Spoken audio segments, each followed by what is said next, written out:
لو تناهيتم إلى سر الحياة وصنعتم كائنا حيا نرى لم نزد إلا يقينا بالإله لم نزد إلا يقينا بالإله. تو میں اتنا اہتمام کرتا ہوں جب بیان ہو پوری بیدار مغزی کے ساتھ, اور آپ نے اندازہ بھی لگایا ہوگا, پوری بیدار مغزی کے ساتھ مجھے پتا ہو میں بول کیا رہا ہوں, اس کے سائیڈ افیکٹ کیا ہوں گے, اس پہ اشکالات کیا ہو رہے ہیں, ان اشکالات کے جوابات. اچھا میں ایک دفعہ اپنا بیان سن رہا تھا, ایک دفعہ نہیں کئی دفعہ سنا ہے, تو اس میں ایک چیز مجھے نظر آئی. میں بیان کر رہا ہوں تو مجھے اشکال ہو رہا ہے, یعنی میں اپنا بیان سن رہا ہوں تو مجھے اشکال ہو رہا ہے, یار میں نے یہ بیان کیا اس پہ تو ایک اشکال ہوتا ہے, تو فوراً میں نے اس اشکال کو بیان میں خود ہی اٹھایا ہوا ہے, اس کا خود ہی جواب دیا ہوا ہے. ایسا درجنوں دفعہ ہوتا ہے اپنا بیان جب میں سن رہا ہوتا ہوں نا, تو جو اشکال میرے ذہن میں ہو رہا ہوتا ہے تو میں کہتا ہوں کہ مولانا صاحب یعنی میں صاحب وہی اشکال کر کے اس کا جواب دے کے اس پہ جو اشکال ہو رہا ہے وہی تو میں کہتا ہوں یار صحیح چل رہا ہے, مارکیٹ میں حساب کتاب کیا چل رہا ہے, صحیح چل رہا ہے, اشکال جواب سارے خود بخود ہی حل ہو رہے ہیں. تو اس لیے جب میں پوری بیداری کے ساتھ کوشش کرتا ہوں دماغ استعمال کروں, بیان کروں, تو مجھے آگے سے رسپانس بھی ویسا ہی چاہیے. ایسا نہ ہو کہ لگے کہ میں ٹی وی میں آ رہا ہوں, پروگرام دیکھ رہے ہیں آپ لوگ کوئی, تھوڑی دیر تو دین کی بات تو بڑی قیمتی بات ہے میرے بھائی, خدا کی قسم لا الہ الا اللہ, اس سے زیادہ قیمتی باتیں آپ دنیا میں کہیں سن نہیں سکتے. اس سے زیادہ کا مطلب قرآن سے زیادہ. میرے بیان کرنے میں غلطی ہو سکتی ہے لیکن قرآن کی دعوت سے بڑھ کر دنیا میں کوئی دعوت ہے نہیں, چاہے میں ہوں یا کوئی بھی عالم ہو. اگر وہ قرآن کو ڈیفائن کر رہا ہے, اگر وہ دین کو ڈیفائن کر رہا ہے, تو اس کا مطلب وہ آپ کو آپ کا مقصد حیات بتا رہا ہے. یہ چیز گوروں کے پاس نہیں ہے. ابھی تھوڑی دیر پہلے 7:37 پہ کیوں اٹھاؤں, 7:15 بجے وہ انگریز خاتون آئی تھی جنہوں نے اسلام قبول کیا ہے, تو ان کو کلمہ پڑھانا وغیرہ وغیرہ ہوتے ہوتے 7:35 ہو گئے. اب مجھے بھاگنے کی جلدی تھی, اب میں تو نہیں یہ کر سکتا تھا نا ان کو بول دوں کہ بعد میں آئیں, وہ بیچاری اسلام قبول کرنے آئی ہے. تو وہ 7:37 پہ وہاں سے اٹھاؤں میں. تو اب مجھے ایک بات بتاؤ, یہ واقعات میں جو بیان کر دیتا ہوں نا, وہ فلاں مسلمان ہوئی ہے اپریشیٹ کرنے کے لیے.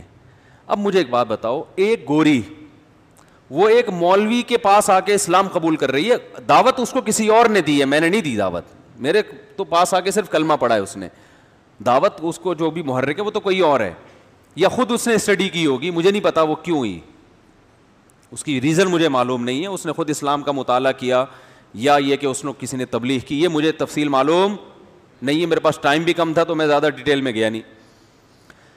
لیکن ایک بات میں آپ لوگوں سے پوچھتا ہوں, یار آپ کے پاس دنیا میں کوئی ایسی چیز ہے جو گورا آپ سے لینے کے لیے آئے؟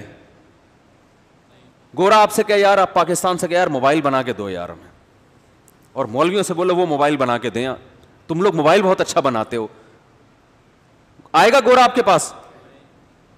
چڈی بنیان بہت اچھا بناتے ہو آپ لوگ, ایک مثال دے رہا ہوں, آئے گا؟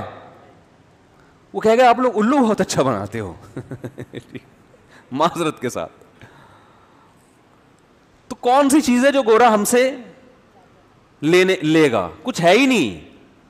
ہاں کچھ چیزیں ہیں, وہ سیالکوٹ میں کچھ کھیلوں کے سامان ہم اچھے بنا لیتے ہیں, وہ بھی گوروں کے دور سے ہم نے بنانا شروع کیے ہیں. گوروں نے تھوڑا بہت کچھ سکھایا تھا فٹ بال بنانا, تو انہوں نے دیکھا یہ تو ہم سے زیادہ اچھا فٹ بال بنا لیتے ہیں, بہت اچھا, یہ بندے کی فٹ بال بنا لیتے ہیں, تو پھر وہ ویسے والی فٹ بال بھی بہت اچھی بنا لیتے ہیں. تو اب مجھے ایک بات بتاؤ, کچھ دن پہلے ایک امریکن انگریز آیا ہوا تھا, اس کا بھی میں نے یوٹیوب پہ ڈالی تھی ویڈیو, اتنی بڑی داڑھی اس کی, بالکل دیکھنے میں پٹھان لگ رہا ہے, شلوار پہنی ہوئی ہے, قمیض پہنی ہوئی ہے, رنگ گورا, تو ایسا لگ رہا تھا, میں نے کہا شاید کے پی کے سے کوئی آیا ہے, تو انگلش بولنا شروع کی, پتہ چلا جی یہ تو یو ایس اے کا ہے, نیا نیا مسلمان ہوا ہے. وہاں یو ایس اے میں کسی پٹھان بھائی نے کے پی کے سے تعلق تھا ان کا, انہوں نے اس پہ محنت کی اور وہ کیا ہو گیا, مسلمان.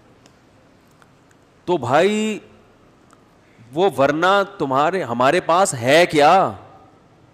لیکن ایک چیز اگر گورا ہم سے لیتا ہے تو وہ کیا لیتا ہے؟ اسلام. یہ اس کے پاس, بولو بھائی, نہیں ہے, یہ ہے ہی نہیں اس کے پاس. اسلام لے گا آپ سے, مسائل آپ سے پوچھے گا. عربوں کو صبح شام برا بھلا کہتے ہیں, لیکن جب اسلام لیں گے تو عرب کے پاس چلے جائیں گے, سعودیہ چلے جائیں گے, پاکستانی علماء کے پاس آ جائیں گے, ہندوستان کے علماء کے پاس آ جائیں گے. ہانگ کانگ میں مفتی اعظم ہیں, یہاں پاکستانی جو وہاں گورنمنٹ نے ان کو باقاعدہ مفتی اعظم بنایا ہوا ہے. روزانہ درجنوں اگر نہ بھی ہوں تو کچھ نہ کچھ غیر مسلم ڈیلی بیسس پر ان کے ہاتھ پہ مسلمان ہو رہے ہیں ہانگ کانگ میں, جو وہاں کے مقامی ہیں. کچھ چائنیز مسلمان دیے. تو اتنا تیزی سے اسلام پھیل رہا ہے نا کہ آپ کی سوچ ہوگی, اتنا اسپیڈ سے پھیل رہا ہے.